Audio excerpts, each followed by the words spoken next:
Hi guys, may hapon. Welcome sa ato ang Juteng channel, Happy 4 TV. Mao ni ang ako ang ipakita sa inyo guys nga atong atsal, no? Kalainan aning giingon sa mga hawd nga mga atsal farmers guys.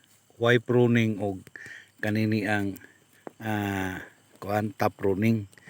Karon guys, mo ni ang giingon nga why pruning kani. No.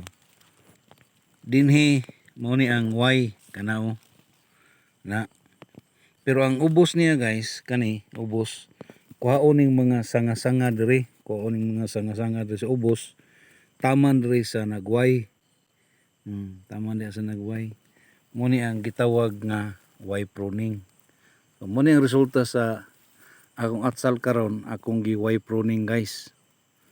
Mo ni. Mo ni ang kuan, akong atsal. No. Why pruning ang gamit nato pag pruning guys. Atong gikuha ning mga gikuha nato ning mga sanga sa ubos guys. Kaning mga sanga-sanga sa ubos.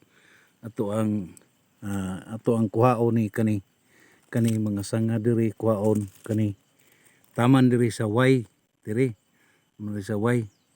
Pero akong gitistingan, so maayo gyud ang way pruning unya dali pagod makuha ang iyang bunga.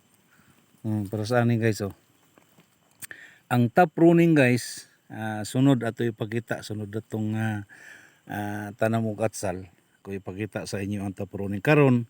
Mo ni ako ang gamit usa why pruning. So kana lang guys akong ipahibalo sa inyo.